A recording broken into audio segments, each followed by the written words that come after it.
Well, Illinois fall veto session well underway. It was 6 days scheduled. They had 3 days scheduled in October before Halloween, and the House canceled one of those days. They had 3 days scheduled this week, and today is the second of those 3 days. We'll see what happens. But what happened yesterday?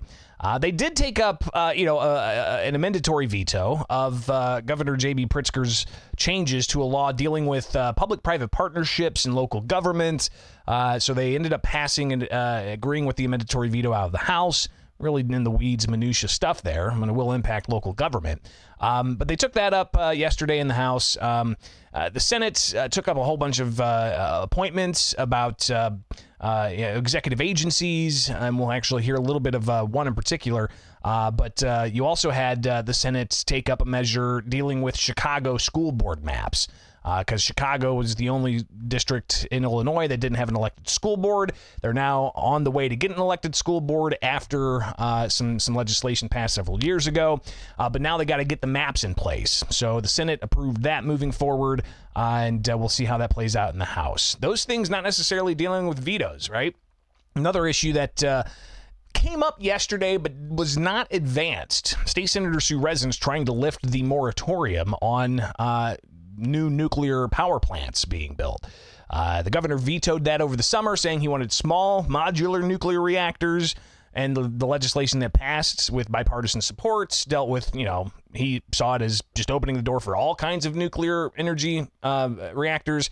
So State Senator Sue Resin did talk a little bit about her bill at the Senate Executive Committee last night. So they're working, right? They're holding committee hearings and being in the public and whatnot. But early in the morning, there were several committees that met. One was the Legislative Audit Commission. We talked last segment about the Joint Committee on Administrative Rules that oversees the administrative rules process.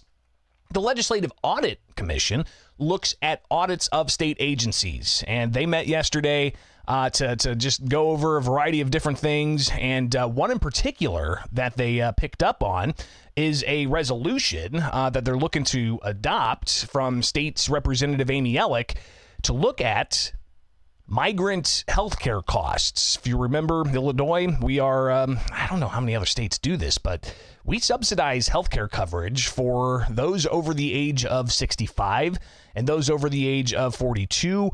We suspended the over the age of 42 non-citizen healthcare benefits that taxpayers pay for at the beginning of this fiscal year, July 1st.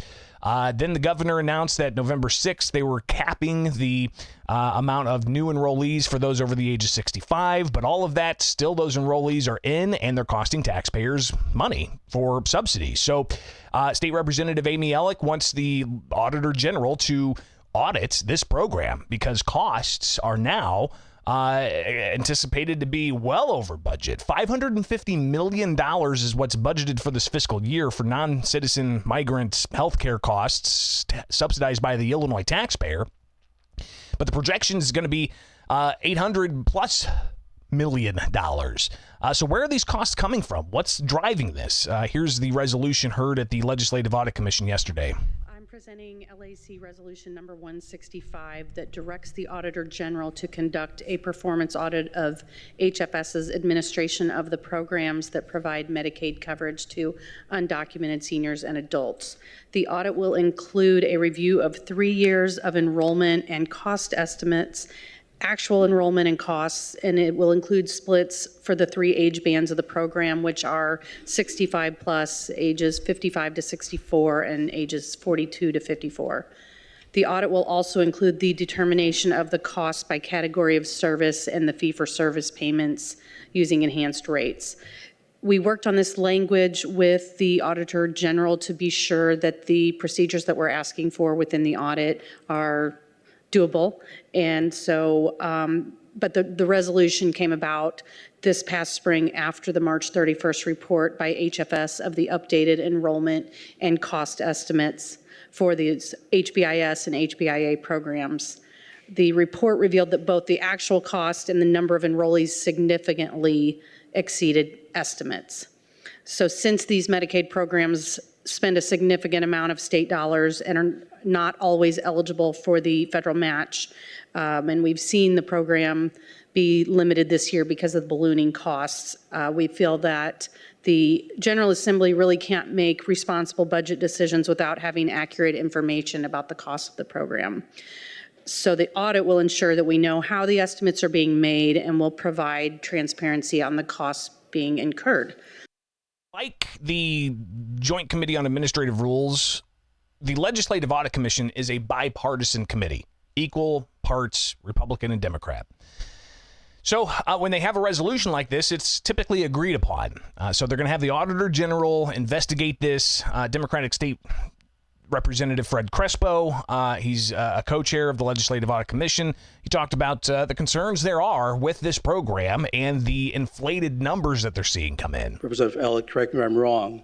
There are many issues, but number one is the sheer dollar amount attached to this program. Number one. Number two, I think HFS has stated that they know what the problem was. So hopefully the Auditor General will be able to ascertain whether that was the case or whether there were other issues. So clearly that's an audit that will happen. When are we going to see those numbers? It's going to be fascinating, especially if we get those numbers heading into the budget season, which is going to fire up in January. The budget year starts July 1st of each calendar year. That's the fiscal year for the state of Illinois.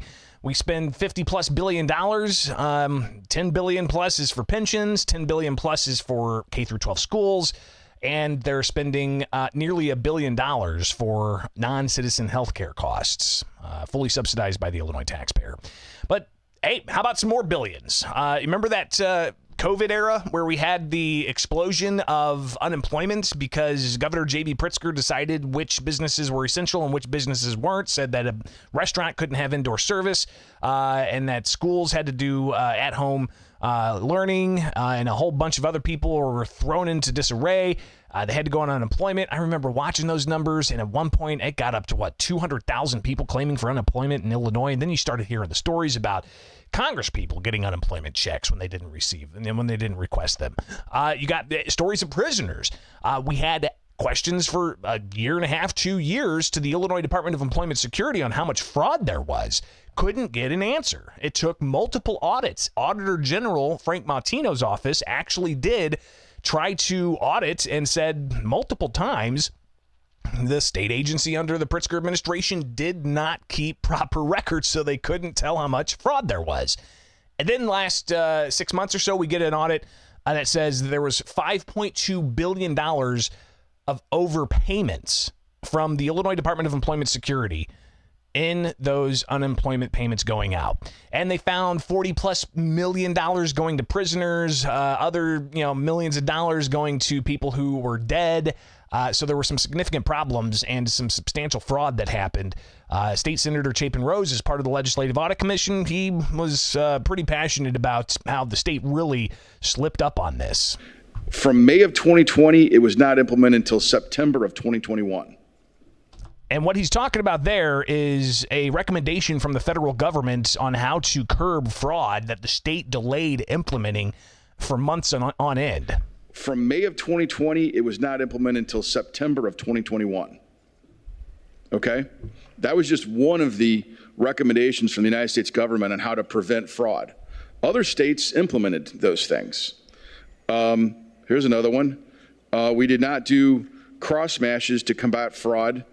And as of February of 2022, we were still not utilizing the prisoner update processing system and bank account verification services, respectively.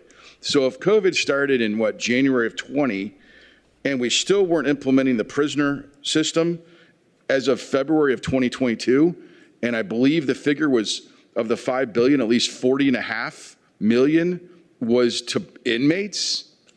Explain to me how the administration can look anybody in the eye and tell them they did everything they could do to stop this, to prevent this. Because the way I look at it is, while other states were attempting to close the door, and I get it, some of this stuff was nation state actors, yada, yada, okay? Indiana got hit with it too. But when Indiana was attempting to limit their losses, we left the door wide open. Left it wide open. Prisoners wasn't implemented, still wasn't implemented as of February 2022. Is that now implemented? So clearly, the Illinois Department of Employment Security was there fielding questions from the Legislative Audit Commission members. Those also, by the way, they meet every month. So JCAR meets every month. Legislative Audit Commission meets every month. So those are those bipartisan kind of oversight groups. So there's always interesting things popping out of there. They had a long discussion about that yesterday morning. While that was going on over in the Senate Executive Appointments Committee, this is the committee that oversees executive appointments from, say, Governor J.B. Pritzker to various state agencies. One in particular I wanted to highlight, and we'll get to in a moment, but they did approve 2 different individuals for the FOID Card Review Board. This is a new board that was set up by a previous FOID card reform law several years ago that's supposed to be handling the denials for people getting their FOID card. And we'll actually unpack that maybe tomorrow or the day after, because I think it's important to highlight where we've come. If you remember, even before the pandemic, there was a backlog of people getting their FOID cards approved or renewed, and it was in the hundreds of thousands of people waiting months on end, when it should only take 30 to 60 days, and people were being denied their Second Amendment rights because there was a backlog. But either way, they had 2 members of the FOID card board that were approved through the committee. They also had an inspector general for the Department of Children and Family Services, the Child Welfare Agency. And what was interesting here is you have the conversation about investigations into child death. But here's Ann McIntyre, the DCFS Inspector General, during yesterday's Executive Appointments Committee hearing. In fiscal year 23, we reviewed and responded to 768 complaints, which was a 16% increase from fiscal year 2022. In FY23, we issued 25 full investigative reports. Pursuant to administrative rule, the OIG also investigates deaths or serious injuries in foster homes, child welfare institutions, independent living programs, and other facilities licensed by the department, as well as deaths and serious injury when there was an open child welfare service case or a child protection investigation within 12 months of the death.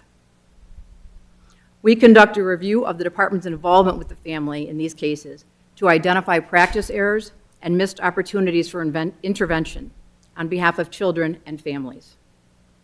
These investigatory reviews aim to inform recommendations to improve child welfare practice. So, I get paid to do what I do here, right? I mean, my full-time gig with the Center Square and also Illinois Radio Network, I delve into audits, and this is me doing this in the morning from my home. It's really kind of, hey, you know what, why not just bring even more to you guys?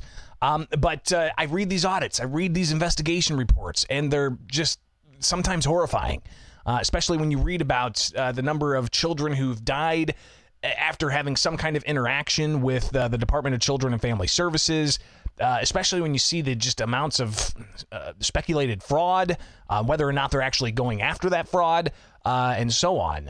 But some questions during this committee hearing yesterday for the Inspector General of DCFS, State Senator Steve McClure jumped in. In FY22, there was a significant amount of child deaths that were investigated, and it was a big increase from FY21. Does your office have the resources to investigate all of these issues with DCFS right now? And how is the staffing there currently? Because I think one of the big complaints that we receive as legislators is that there aren't enough DCFS employees to investigate things and to ensure that the kids of our state are safe. Mm-hmm. So that seems to always be a question about staff and employees and so on. McClure also jumps into reports of other child death that we reviewed that met our criteria for review. Last year, yes, we had 171 deaths that we reviewed that met our criteria for review. Of those, we conducted 37 full investigations. But it is important to note that our review does not necessarily indicate off the bat that there is misconduct, either by the department or even abuse or neglect by a family member.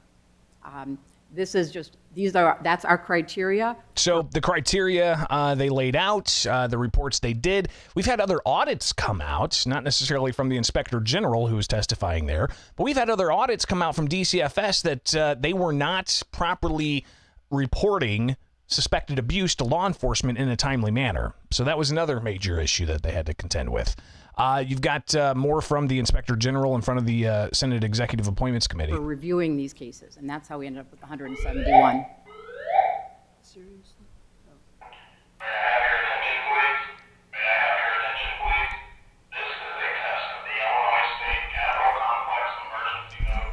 And that happened. I was actually in the basement monitoring this hearing and another hearing, and then I heard this come over the intercom system, and it was the first Tuesday of the month. What do you expect, right? I mean, they went through the gamut of this is just a test. Get out of the building. This is just a test. Fire tests, storm tests, this test, that test. Ultimately, they finished it up in about 3 minutes, and they went on with the hearing. But it wasn't the only disruption, I guess, if you could, about what happened at the Capitol yesterday. You had dozens and dozens and dozens of families at the Capitol fighting for the Invest in Kids School Choice Scholarship Program. This program, it allows for private donations to go into a pot of money that can then be used to give grants to families and schools of their choice. It's helped out tens of thousands of families over 5 years. There's currently like 9,400 families or so that are taking advantage of this. It is not state tax dollars. It is private donations. Now, those private donors get a 75% Illinois income tax credit, but the public school unions don't like this measure, and they're fighting to let it expire. It expires at the end of this year. Legislators did nothing on it last week where they were in for fall veto session. They've got 2 days left now. Yesterday, on the third of the first of the last 3 days, they did nothing on the Invest in Kids School Choice Scholarship Program, but families were there in droves to let their voice be heard.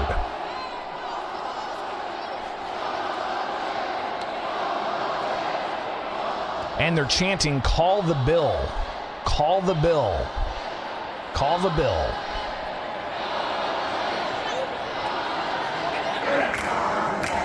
And they're outside of Speaker Emanuel Chris Welch's office. "Call the bill, Mr. Speaker." That's what they're chanting.